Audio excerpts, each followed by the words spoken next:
오늘은 너의 창조주를 기억하라라는 제목으로 우리 전도서 말씀 우리 함께 나누도록 하겠습니다. 사랑하는 성도님들, 지난주 이제 우리가 이 전도서 읽기를 다 마쳤는데요. 여러분 전도서 어떠셨어요? 네, 어떠셨어요? 뭐 좋으셨어요? 뭐 어려우셨어요? 어떠셨어요?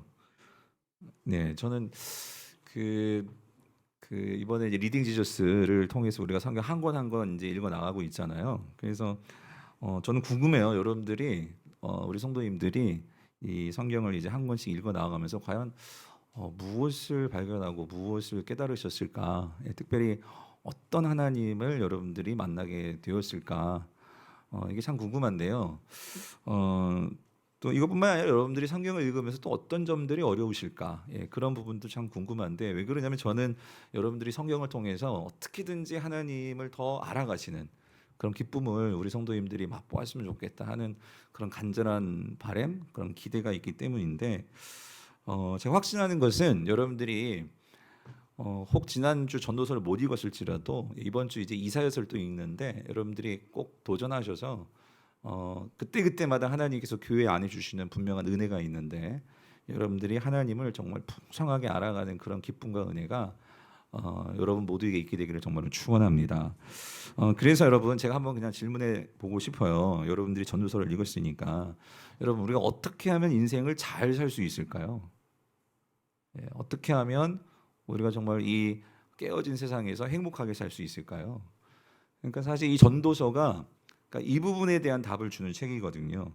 어떻게 하면 우리가 이 굽어진 문제 많고 탈 많고 또 사건 사고가 많은 이 세상에서 우리가 어떻게 하면 잘 살 수 있을까, 행복하게 살 수 있을까, 이 부분에 대한 답을 주는 게 전도서인데, 사실 세상 사람들에게 물어보면요, 어떻게 하면 우리가 잘 살 수 있을까요? 어떻게 하면 우리가 행복하게 살 수 있을까요? 그러면 아마 대충 한 네 가지 정도를 가지고 이게 있으면 행복하게 살 수 있을 것 같아요. 그렇게 말하지 않을까 싶어요. 첫 번째는요, 성공하면 좋을 것 같아요. 성공하면 행복하게 살 수 있을 것 같아요. 아마 그게 성공일 것이고, 또 하나는 내 이름이 막 사람들에게 잘 알려져 가지고 그렇게 인기가 있고 사람들이 나를 그렇게 중요하게 여겨주는 거, 그러니까 명예가 있으면 행복할 것 같아요. 또 그리고 어떤 분들은 내가 뭔가 권력이 있어서 힘이 있어서 그렇게 사람들에게 명령하면 모든 게 다 이루어지고, 그러니까 그런 권력이 있었으면 좋겠습니다.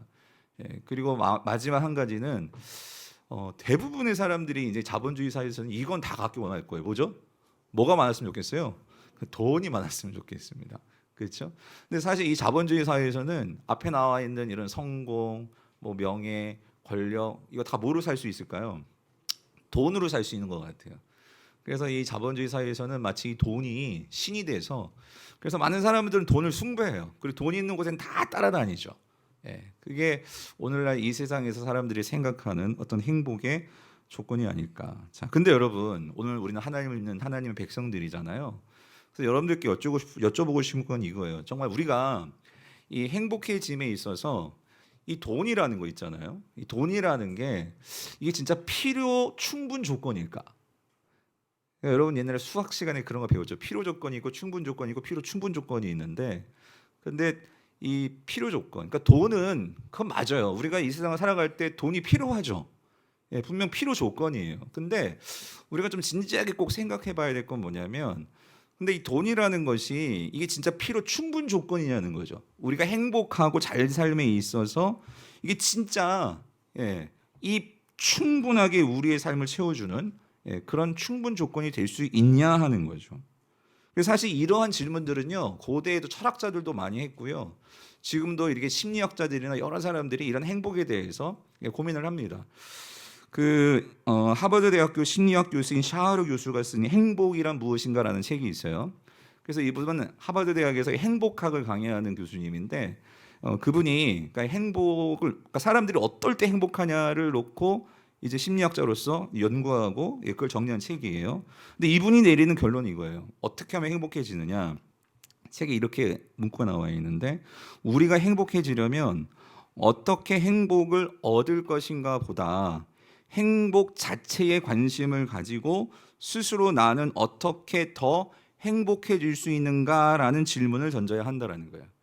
자, 이게 무슨 말이냐면요. 그러니까 이런 거예요. 대부분의 사람들은요, 그러니까 행복이 도대체 뭐야? 라고 고민하는 것보다도 그러니까 어떻게 우리가 행복해질 수 있는가? 이 말은 우리가 이 세상에서 보이는 뭔가를 그러니까 내가 소유하는 거죠. 갖는 거죠.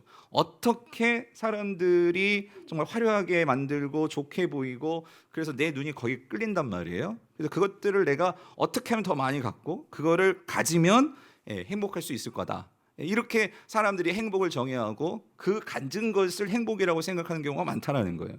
근데 그게 아니고 행복을 연구해 보니까 진짜 행복해하는 사람들을 보면 스스로 그러니까 내가 어떻게 더 행복해질 수 있는가? 이 말은 그러니까 지금 내게 주어진 삶에서 내가 이것을 스스로 어떻게 대하는가, 삶을 어떻게 해석하고 대하는가, 이 태도가 결국은 우리의 삶을 행복하게 해주더라는 거예요.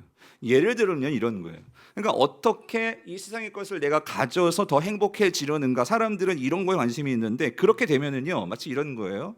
내가 좋은 무언가를 가졌어요. 이걸 정말 갖고 싶어가지고 가졌는데 그런데 누군가 옆에서 보니까 내가 가진 것보다 더 좋은 것을 갖고 있어요.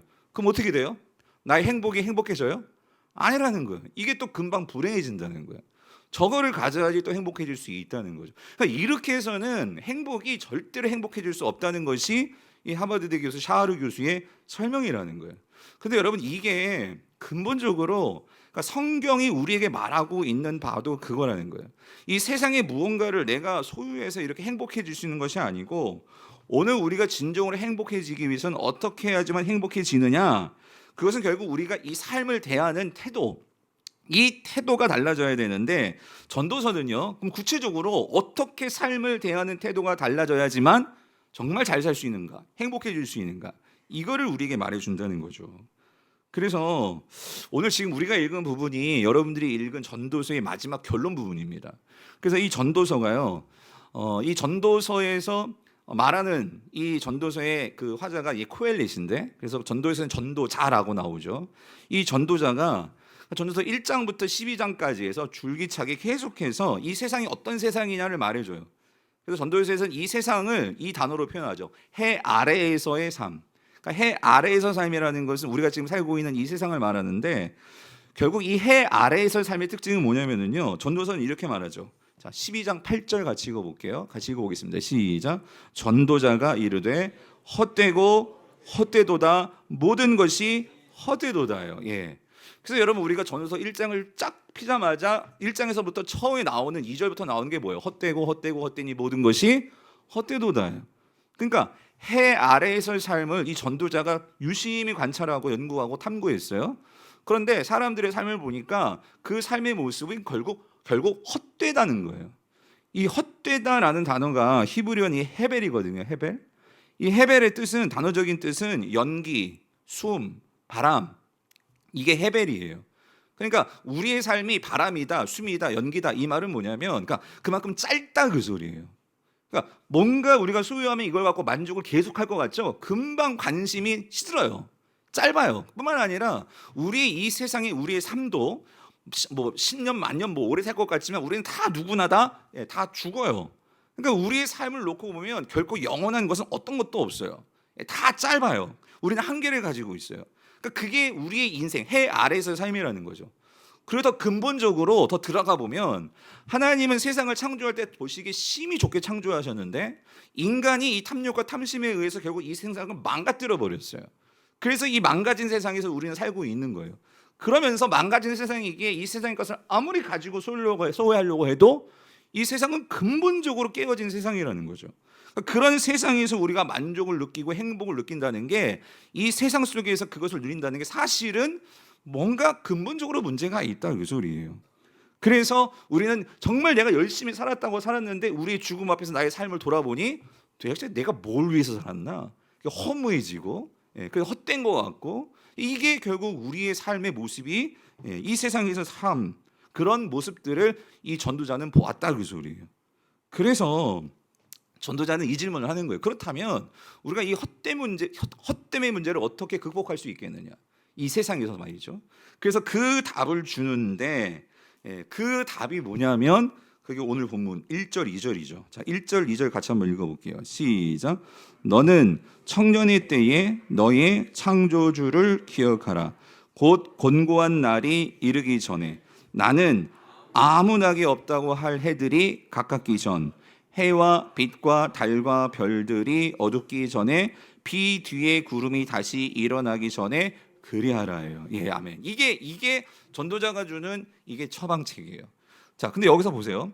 이 청년의 때라고 청년을 지목을 하죠. 근데 왜 청년의 때를 지목할까? 여러분, 사실 우리 인생에서의 청년은요 정말 꽃피는 시기예요. 예, 꿈이 피어나고, 그러니까 한창 막 파릇파릇하고 열정이 있고, 그렇죠? 그러니까 우리 아까 청년 볼 때 너무나 이렇게 너무 귀하고 예뻐 보이잖아요. 그러니까 이런 10대, 20대, 30대 청년인데, 근데 전도서에서 말하는 청년은요 단지 10대, 20대, 30대를 말하는 게 아니라 생명을 가지고 살아가는 존재들은 다 청년이에요. 예, 생명을 가지고 살아가는 모든 자들. 그러니까 지금 여러분들 다 청년이에요. 예, 저와 여러분들에게 전도자가 뭐라고 말하냐면, 그 생명을 가지고 있는 이 해 아래에서 삶을 살아가고 있는 자들은 이거를 기억해야 되는데, 누구를 기억하래요? 너의 창조주를 기억하라는 거죠. 자, 근데 왜 창조주를 기억해야 되냐면 뒤에 이런 말이 나와요. 곧 곤고한 날이 이르기 전에, 나는 아무 낙이 없다고 할 해들이 가깝기 전에. 여러분, 여기서 이 곤고한 날, 아무 낙이 없다고 하는 해, 이게 뭘 의미하는 걸까요? 예, 죽음입니다. 개인의 죽음이에요. 개인의 죽음, 개인적인 죽음. 그러니까 죽음을 닥치면 사실 우리의 이 청년의 때 파르파 이게 다 없어지는 거죠. 예. 그런 이 죽음을 의미하고, 또 뒤에 2절이요. 해와 빛과 달과 별들이 어둡기 전에, 비 뒤에 구름이 다시 일어나기 전에. 이건 뭘 의미하는 걸까요? 이거는 세상의 종말입니다. 그러니까 해와 빛과 달과 별들이 완전히 빛을 어두워진다는 것은 창조의 질서가 지금 이것이 깨어지는 거예요. 그리고 비 뒤에 구름이 다시 일어나는 게 아니라 비 뒤에는 해가 맑아져야 되거든요. 근데 구름이 다시 꼈다는 것은, 그러니까 창조 질서가 지금 혼란해지고, 이 세상이 지금 종말을 말하고 있는 거예요. 그러니까 여러분 보세요. 지금 이 전도자가 결국 우리가 해배를 살고 있어요. 우리는 누구나 다 이 개인적인 종말인 죽음을 맞이하게 되고, 이 세상도 영원히 있게 되는 것이 아니라 이 세상에도 그 마지막 해도 빛도 잃게 되는 그러한 종말이 있다, 그 소리예요. 그러면 이러한 종말을 우리가 정말로 바라보며 사는 자들이 이 땅을 살아갈 때 반드시 우리가 생각해야 되는 게 뭐냐면, 그게 뭐다? 너의 누구를 기억해? 창조주를 기억하며 살아야 된다는 거예요. 그럼 왜 우리에게 죽음이 있고 종말이 있는데 왜 창조주를 기억해야 되는 것일까요? 전도서는 우리에게 말합니다. 그 종말에, 우리의 죽음과 종말은 곧 무슨 날이냐면요, 하나님이 우리를 뭐 하는 날이에요? 심판하시는 날이라는 거예요. 심판하시는 날. 예. 하나님의 심판이 우리에게 있다, 그 소리입니다. 그렇기 때문에 오늘 전도자가요, 하나님 창조주를 기억하라는 말은요, 그러니까 우리의 이 짧은 해 아래서의 삶에서 우리는요 그 하나님의 심판이 있다는 것을 반드시 기억하고 이 세상을 살아가야 된다는 거예요. 우리는 생명을 가지고 이 땅을 살아갈 때, 그러니까 하나님을 기억하고 심판이 있다는 것을 생각하고 살아야 되는데, 사실 여러분이 이 땅을 살아가면서 얼마나 죽음을 생각하면서 살아가십니까? 그래서 전도서에서는 그런 얘기 하죠. 결혼 직장에 가는 것보다도 초상집에 가는 것이 더 유익하다. 이런 말이 뭐냐면, 그 초상집에서 그 누군가의 죽음을 바라보면서 나의 죽음을 생각해야 한단 말이죠. 그러니까 우리에게 모두 다 그러한 마지막이 있다는 거예요. 심판이 있다는 거죠. 그래서 하나님을 기억하면서 살아야 되는데, 여러분 이스라엘을 한번 예를 들어볼게요. 이스라엘 백성들은 구약에서요, 하나님께서 그토록 이스라엘을요 사랑하셔서 출애굽시켜 주셨어요. 출애굽시켜 주시고, 하나님께서 그들에게 율법을 주시고, 그리고 하나님께서 그들에게 끊임없이 말씀하셨다는 것은, 너희는 나를 뭐해라? 기억하라 했어요. 기억하라. 그래야지만 너희들이 이 땅에서 잘 되고, 그래서 신명기에 보면 정말 이래요. 너희들은 행복자다. 내가 함께하기 때문에 너희는 행복한 삶을 사는 자들이다. 행복해질 수 있다. 하나님께서 이걸 말씀하시거든요. 자, 근데 여러분, 이스라엘 백성들이 하나님을 기억하며 살았을까요? 심지어 하나님은요, 이스라엘 백성들이 하나님을 잊어버릴 걸 알고 있어서 그것인지 어떻게까지 말씀하셨냐면, 너희들이 옷을 만들어 입을 때요, 여기다 이렇게 길게 옷수를 달래요. 그래서 옷수를 이렇게 치렁치렁 달면 얼마나 불편해요. 근데 그걸 볼 때마다 누구를 기억하래요? 하나님을 기억하라는 거예요. 민수기 15장 39절 40절 보세요. 이 술은, 이건 옷술이에요. 너희가 보고 여호와의 모든 계명을 어떻게 해요? 기억하여 준행하고 너희를 방종하게 하는 자신의 마음과 눈의 욕심을 따라 뭐예요? 음행하지 않게 하기 위함이라. 그래야 너희가 내 모든 계명을 뭐하고? 기억하고 행하면 너희의 하나님 앞에 어떻게 된대요? 거룩하리라. 그러니까 이게 하나님께서 하나님 백성들을 향한 너희들은 창조주를 기억하라. 오늘 전도서의 말이기도 하고요. 하나님께서 바라시는 이 땅을 살아가는 해 아래에서 삶을 살아가는 저와 여러분들에게 하나님께서 바라시는 바예요. 근데 이스라엘 백성들이 어떻게 했다고요? 하나님 기억하지 않았어요. 그랬을 때 결국 그들이 어떻게 되었어요? 그 하나님의 심판을 받아서 바벨론에게 망해가지고 뿔뿔이 흩어지고 나라가 망해가지고 없어지는 이 심판이 있었단 말이죠. 그래서 오늘 전도자가요, 이 이스라엘 역사를 기억하면서 뭐라고 얘기하냐면, 자, 우리 11장 9절을 같이 한번 읽어볼게요. 11장 9절 같이 읽겠습니다. 시작. 청년이여, 내 어린 때를 즐거워하며 내 청년의 날들을 마음에 기뻐하여 마음에 원하는 길들과 내 눈이 보는 대로 행하라. 그러나 하나님이 이 모든 일로 말미암아 너를 심판하실 줄 알아요. 그러니까 여기에는요, 반어법적인 어떤 그런 메시지가 있는 거예요. 앞부분에 내 청년의 날들을 마음에 기뻐하여 마음에 원하는 길들과 내 눈이 보는 대로 행하라. 여러분, 이게 무슨 의미일까요? 이거는요, 그러니까 모든 사람들이 이 땅을 살아가는 방식이에요. 그러니까 사람들은요, 내 마음에 드는 대로 하고 싶은 거예요. 그러니까 내 마음이 좋은 대로, 내 마음이 원하는 대로, 그리고 더 중요한 것은 내 눈이 보기에 좋은 대로 그걸 쫓아가요. 모든 사람들, 세상 사람들 보세요. 여러분, TV에서, 그러니까 광고며 뭐 매체에서 항상 우리 눈에 보기 좋은 것들을 놓고 우리가 그거를 선택하고 그걸 따라가게, 세상은 그렇게 우리를 이끌잖아요. 그죠? 그래서 말하는 거예요. 그게 좋아 보여? 그럼 그렇게 살아와. 아니, 그렇게 즐기면서 살라는 거예요. 사는 건 좋은데, 여러분, 우리가 이걸 생각해 봐야 돼요. 우리가 이 세상에서요, 그러니까 마음이 원하는 대로, 기뻐하는 대로, 눈에 보기 좋은 대로 그렇게 따라 살면 그게 좋긴 좋은데, 그런데 여러분, 이 세상이 결국 이렇게 살아간단 말이에요. 근데 이렇게 살아갈 때 우리 안에서 더 많아지고 더 생겨나는 것은 뭘까요? 정욕입니다. 욕심이 더 우리 안에서 생겨나요. 그래서 그 욕심이 우리를 끌고 가는데, 문제는 그 욕심을 우리가 절제할 수 있고 다스릴 수 있어야 되는데, 이 세상이 좋은 대로, 이 세상이 보여주는 것을 따라 눈에 보기에 좋은 대로만 따라다니다 보면은요, 절대로 우리의 힘으로는 그걸 절제할 수가 없어요. 그거를 끊어낼 수가 없어요. 우리는 거기에 더 사로잡히게 되는 거예요. 그렇게 되다 보니까 우리는 어떻게 해요? 남들보다 없으면 거기에 대해서 우리 우울해지고, 거기에 대해서 비관하고 낙심하고 절망하고 두려워지고. 그러니까 현대에는요, 옛날 같이요, 뭐 화병 이런 것보다도 뭐가 많아요? 뭐 우울증이 더 많고, 공황장애가 더 많고, 이런 것들이 더 많아지는 것 같아요. 그렇기 때문에 전두서 기자는요, 그 옛날 그 이스라엘의 그 백성들에게 뭐라고 말하냐면, 오늘 저와 여러분들 마찬가지예요. 여러분, 그때보다 지금이 훨씬 더 보기 좋은 것이 많겠죠. 그런데도 그 당시에도, 그 고대 사회에서도 이 전도자는 우리에게 지혜를 말하는데, 그게 뭘 말하냐면, 그렇게 살아봐. 그런데 어떻게 살아야 된다고요? 너희는 뭐 해야 된다고요? 하나님이 이 모든 일로 말미암아 너를 뭐 한다고? 심판하실 줄을 알고 살으라는 거예요. 왜 심판하실 줄을 알고 살아야 돼? 그것이 우리에게 어떻게 해요? 그것이 우리로 하여금 심판이 있다는 것을 알면 우리는 삶을 다시 돌아보게 되겠죠. 그죠? 하나님 앞에서 우리가 서게 되었을 때에 우리 삶을 돌아볼 때 우리는 현재의 정욕과 욕심과 절제에 대해서 그것을 어떻게 해요? 끊어낼 수 있고 그것을 다스릴 수 있는 그 힘이 우리에게 생긴다는 소리죠. 그래서 여러분, 오늘 본문에서 너의 창조주를 기억하라, 이 말씀은 결국 우리가 이 해 아래에서 살아갈 때 우리의 삶에요, 여러분, 아무리 좋은 자동차를 가져도요, 여러분, 아무리 무슨 람보르기니 무슨 뭐 아주 속도가 뭐 한 1초에 뭐 100km씩 나오는 차를 갖는다 할지라도, 만약에 여러분 그 차가 브레이크가 없어요, 여러분 그 차 타고 달리시겠어요? 누가 달리겠냐고요? 브레이크가 없는데. 그러니까 여러분, 우리 인생에서요, 우리는요 너무나 겉보기 좋고 눈에 화려하고 이런 것만 쫓아가는데, 여러분 알고 보니까 거기에는 브레이크가 없어요. 그런데 우리가 인생을 즐겁게 살아야 돼요. 사는 게 죄가 아니에요. 근데 여러분, 뭘 기억해야 되냐면, 그 즐겁게 살아가는데 그것이 하나님 앞에서의 어떤 삶이냐는 우리는 항상 생각해 봐야 돼요. 그게 우리 인생의 브레이크라는 거예요.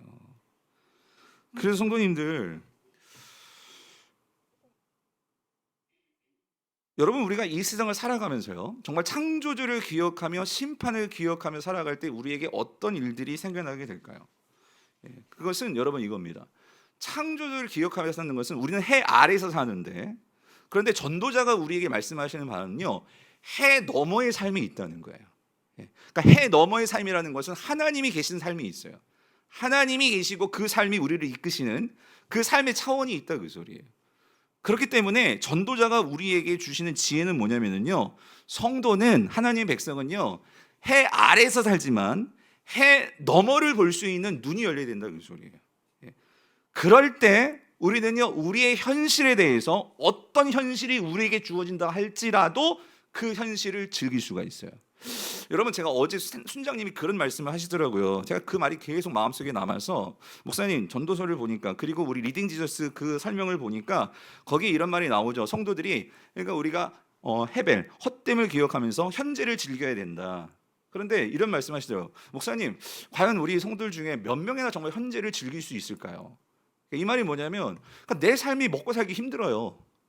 내가 지금 병들었고, 내가 정말 지금 아프고, 그런데 여러분, 그런 상황에서 뭔가 삶에 여유가 있어야 현재를 즐기지. 여러분, 현재를 즐길 수 있을까요? 하루하루가 고통이고, 하루하루가 정말 먹기 살기 바빠가지고. 그런데 전도서는요, 정말 그래요. 너희들이 하루하루를 즐기고 즐겁게 살고 안해하고 행복하게 살고, 이런 말을 하는데, 이게 왠지 나의 삶과 멀리 느껴지는 거예요. 그런데 여러분, 전도서를 잘 읽으셔야 돼요. 전도서에서 현재를 즐겨라, 기뻐하면서 먹고 살면서 그게 우리 낙이 되고, 이런 말씀 분명히 있거든요. 근데 여러분, 거기서 말하는 현재를 즐겨라, 그 말은요, 여러분, 해 너머를 우리가 보면서 이 현재를 즐겨야 되는데, 해 아래에서만 이 삶을 바라면서 먹고 즐기라, 그런 의미가 아니라는 거예요. 무슨 말이냐면 여러분, 이거예요. 전도서가 말하는 현재를 즐기라는 것은요, 이런 경우도 있는 거예요.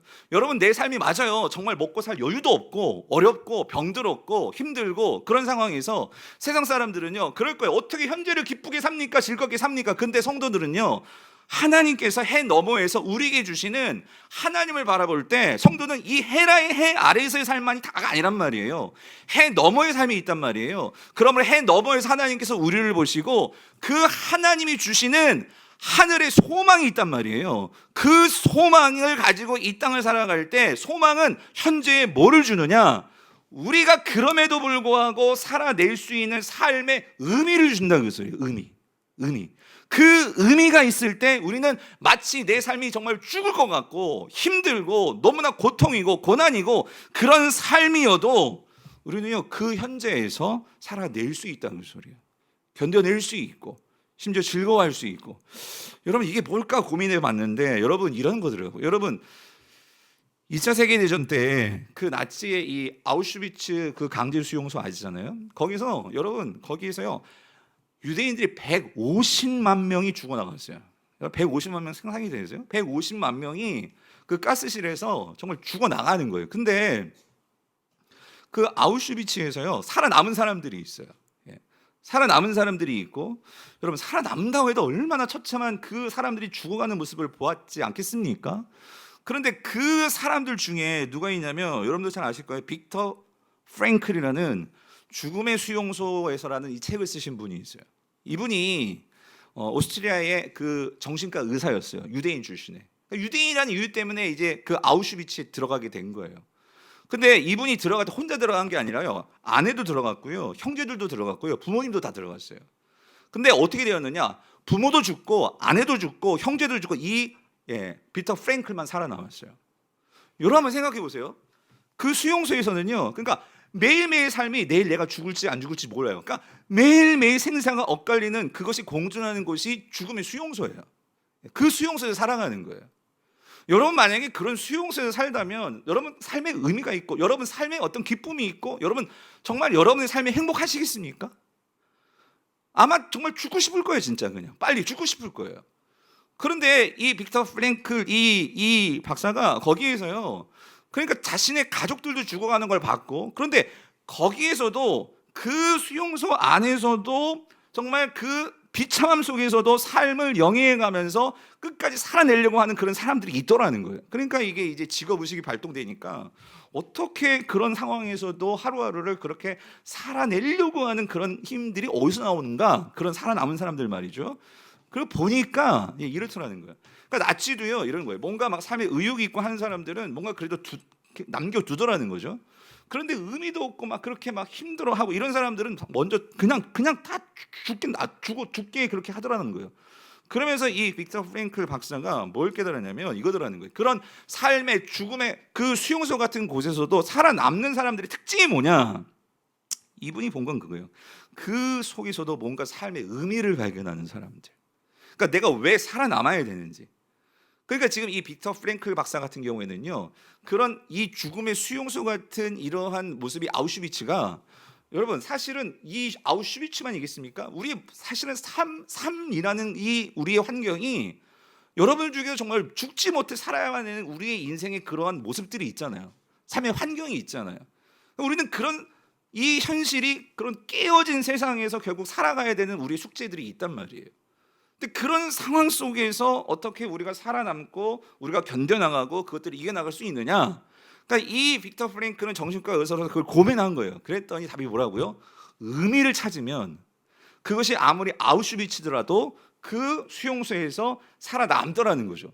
그래서 이 박사 같은 경우에는 이런 것들을 관찰하면서 이 사람이 발견해서 정리한 게 그 로고스 테라피라는 치료법을 만들어낸 거예요. 그래서 그분이 그 수용소에서 모든 일들 다 기록해 놓고, 참 대단해요. 수용소에 있던 것들을 다 기록해 놨어요. 그거를 기록해서 쓴 책이 죽음의 수용소라는 책이란 말이에요. 그러니까 여러분, 오늘 이게 사실은요, 지금 전도서가 말해주고자 하는 거예요.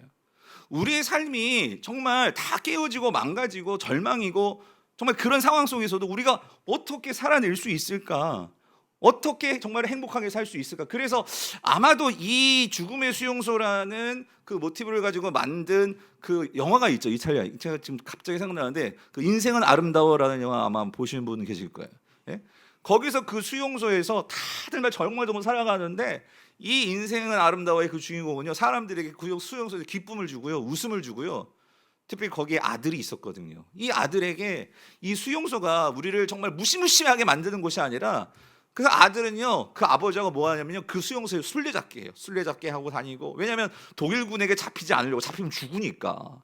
그러니까 이 아들하고 아빠하고 술래잡기를 하면서, 그러니까 결국은 뭐냐면 우리의 행복이라는 것은, 우리의 삶이라는 것은 이 구워진 세상 속에서 정말 처절하고 비참한 상황이지만 하나님께서 주신 그것을 나의 선물이라고 생각하고, 아까 그래서 그 하버드대 교수가 말한 바가 그거예요. 어떻게 내 주어진 현실에서 내가 스스로 그것을 삶의 태도를 내가 정말로 살아가느냐, 그게 행복해질 수 있는 것인데, 오늘 성경은 뭐라고 말을 해요? 너희가 누구를 기억하라고요? 창조주를 기억해라. 하나님을 기억해라. 그래서 여러분, 제가 성경적인 예를 성경에서 한번 찾아봤습니다. 그 예가 사도 바울이더라고요. 여러분, 사도 바울은요, 그러니까 이 전도자가 말하는, 그러니까 현재를 정말 비참한 상황이지만, 그러니까 여러분, 사도 바울의 말년은요, 그는요 정말 비참한, 이 사도 바울도 수용소에 있었어요. 로마의 수용소, 뭐죠? 로마 감옥. 그러니까 그 로마 감옥에서, 차디찬 그 로마 감옥에서 어떻게 생각해보면 그 로마 감옥에서 기쁨이라는 게 나올 수 있겠습니까?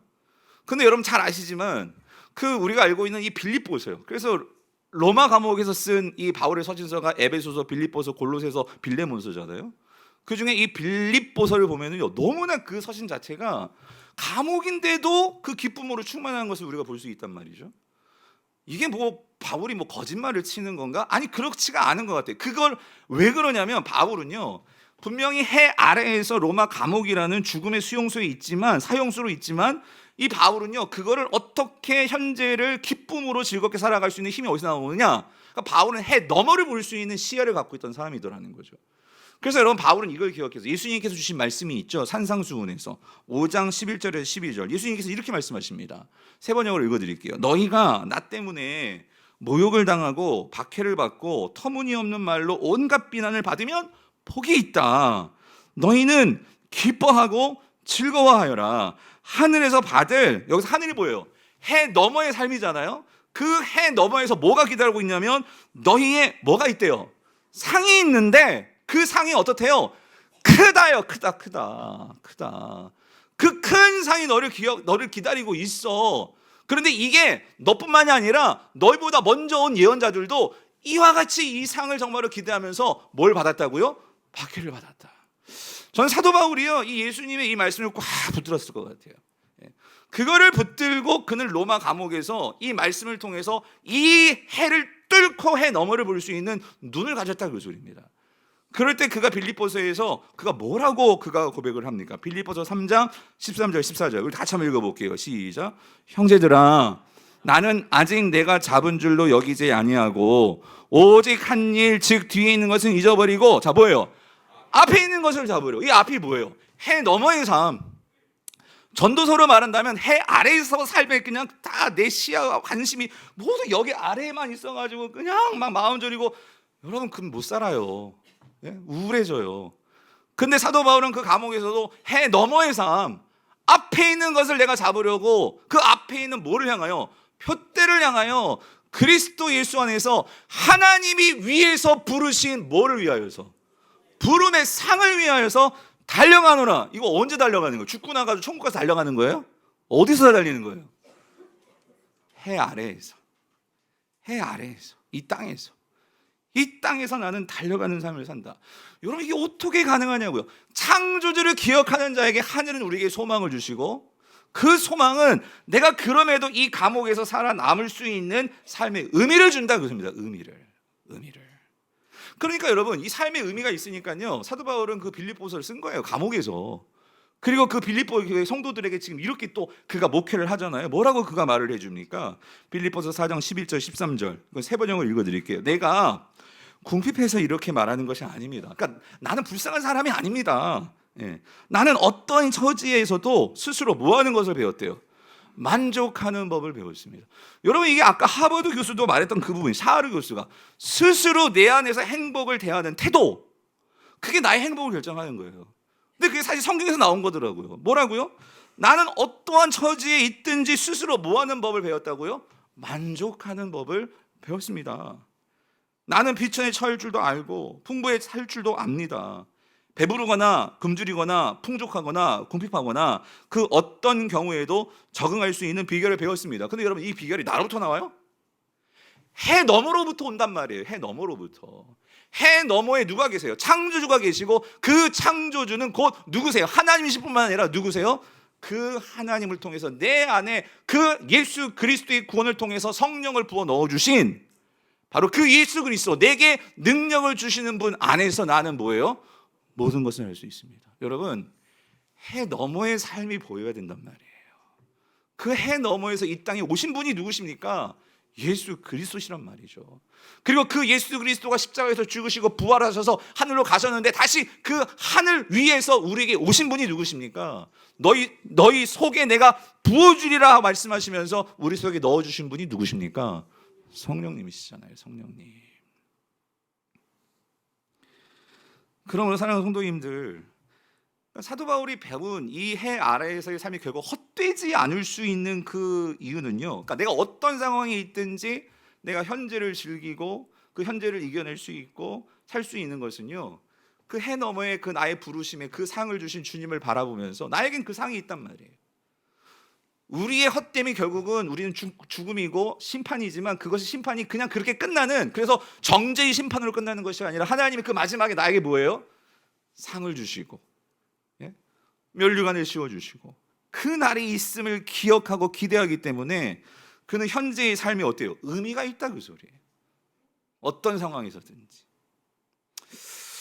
제가요 뭐 우연찮게 이번 주에 유퀴즈를 봤는데 유퀴즈예요. 혹시 보신 분들 계실 거예요. 컵밥으로요. 컵밥 아시죠? 컵밥. 미국에서요.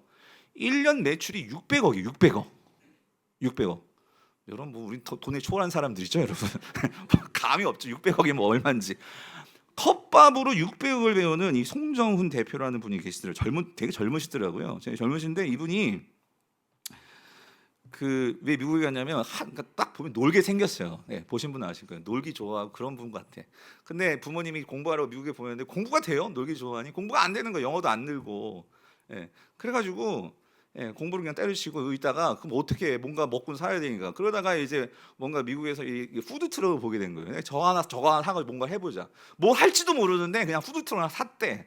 그걸 산 거예요. 집 앞에 놓고 근데 저를 뭘 해야 될지를 고민인 거죠. 어느 날 TV를 봤는데 한국 그 TV를 중에 노량진에서 노량진인가 지금은 조금 바뀐 것 같은데 컵밥집이 한때 유행이던 적이 있었잖아요. 컵밥, 그죠? 근데 그걸 보고 야 저거다. 내가 컵밥을 해야 되겠다. 그래가지고 뭐 컵밥을 한 거예요. 근데 제가 뭐 성공 스토리를 말하는 게 아니라 제가 거기에서 그 유퀴즈를 보는데 이분이 참 대단하다 싶은 게요. 여러분 뭐 컵밥 장사했다고 다 600원 벌겠습니까? 근데 이분이 다른 점이 있더라는 거예요. 뭐냐면 이분이요. 항상 자기는요 컵밥을 하면서 한 가지 나 한국인이잖아요 한국인. 그래서 나는 한국인이다. 그리고 이거는 한식이다.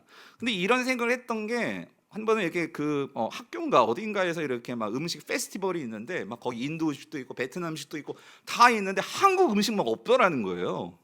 그래서 내가 한국 사람인데 그래서 이 미국 사람들에게 한국 음식을 알고 싶어가지고 그래서 이 컵밥을 이때 딱 아이디어를 가지고 시작을 한 거라는 거예요.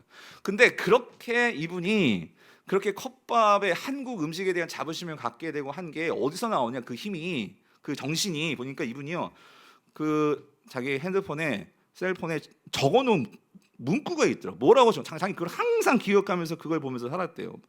무슨 글귀냐면 이거예요. 나는 우리나라가 세계에서 아름다운 나라가 되기를 원한다.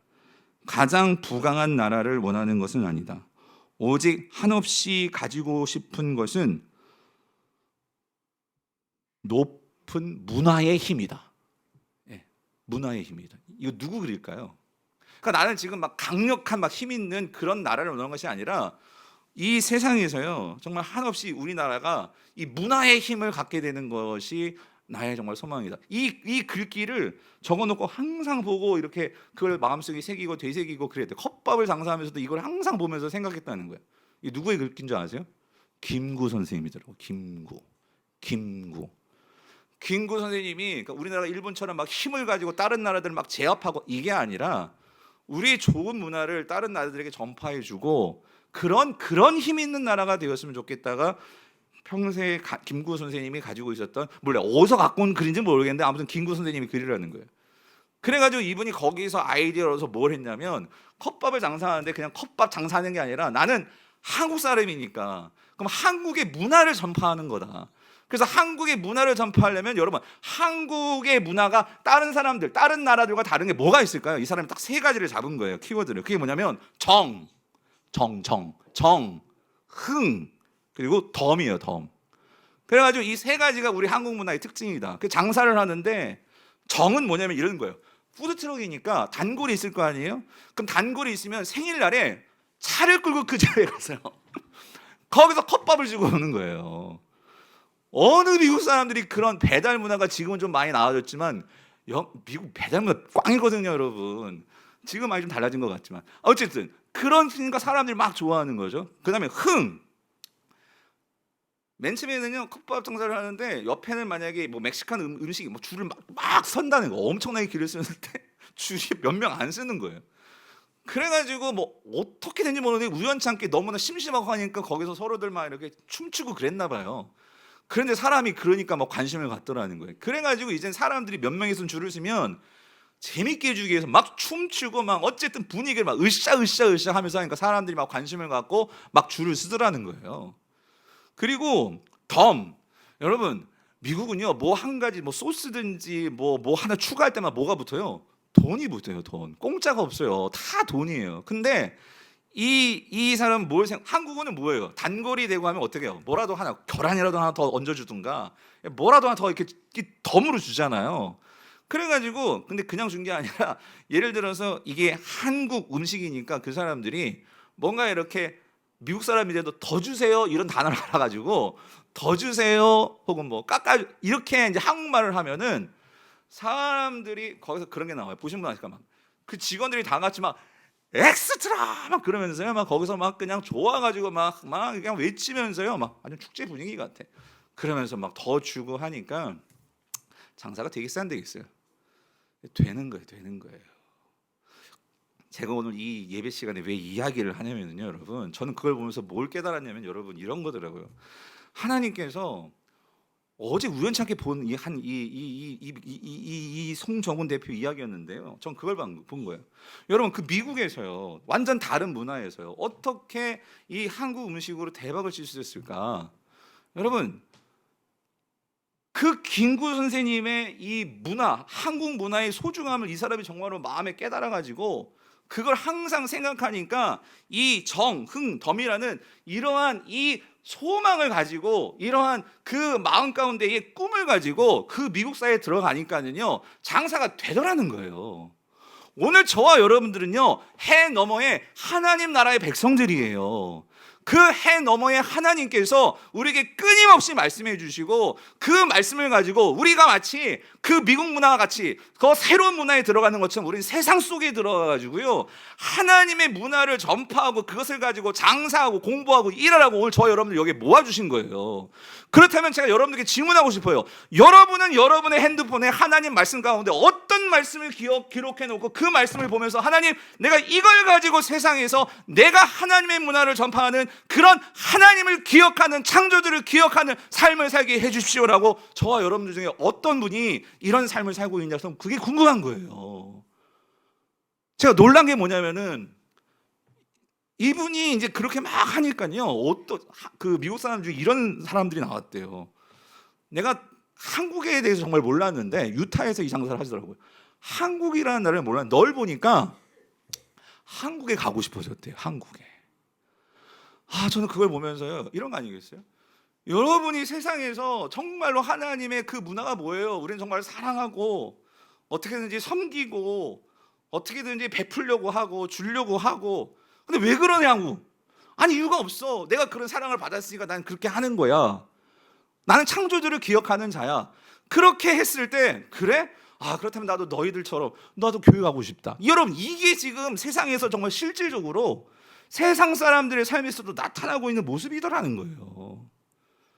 저는 그걸 보면서 참 이런 마음이 들면서 여러분 오늘 우리가 이번 주에 이제 삼계탕 잔치를 해요. 어떤 분들은 교회에서 그거 뭐 전도도 아니고 무슨 그거 뭐 삼계탕 해준다고 무슨 일이 있습니까? 라고 말씀하시는 성도님도 계신지 모르겠어요. 그런데 여러분 교회는요 예수님이요 원래 이 땅에 오셔서 죄인들과 밥 먹고 그냥 그렇게 하셨어요. 그냥 모였을 때에 죄인들의 집에도 찾아가고 그러면서 예수님은요 먹기를 좋아하니까 바리새인들이 뭐래요? 전 먹기 좋아하고 술 좋아하고 포도주 좋아한다 거기서는 그런 자가 예수다라고 말하는 게 세상에서 예수님에 대한 평가였잖아요. 그런데 여러분 우리가 왜 그러는 거예요? 그러니까 세상 사람들이 왜 교회에서 이 삼계탕을 왜 주냐고. 그러니까 여러분들이 와가지고 안내하신 분들은 막 밝게 웃으면서 그렇게 대해주시면 그분들도 이 사람들이 왜 이러냐고. 내가 뭐 해줬다고. 돈을 내는 것도 아니고. 근데 여러분 교회가 그런 곳이에요. 우리가 주님의 사랑을 그렇게 받았거든요. 그래서 뭐 그분들에게 특별히 교회 다니라고 말도 안 해요. 그런데 이 사람들이 어때요? 그런 모습을 보고 마치 그 송정은 대표 보고 너를 보니까 한국에 가고 싶어졌어. 저희 꿈꾸는 건 우리 교회가 여기 있어서 그래서 적어도 쌍문 삼동 사람들이 우리 교회에서 그렇게 한 그릇이라도 삼계탕 먹고 우리들의 모습을 보고 언젠가 여러분들을 보니까 나도 교회 가고 싶어졌어요. 여러분 그것이 우리 삶 속에서 창조주를 기억하면서 사는 사람들의 모습의 결과 아닐까요? 바라긴 여러분의 삶 속에서도 여러분이 무슨 장사를 하시든지 무슨 일을 하시든지 여러분의 삶 속에서 창조주를 기억하고 그래서 어떤 힘든가 어려움이 있더라도 우리가 해 너머의 삶을 바라보며 그 주님께서 주실 상을 기대하며 내일도 오늘도 계속해서 주님 앞에 서는 그날까지 여러분 참고 견디시고 인내하시며 승리하시는 저 여러분 되시기를 여러분 축원합니다. 오늘 말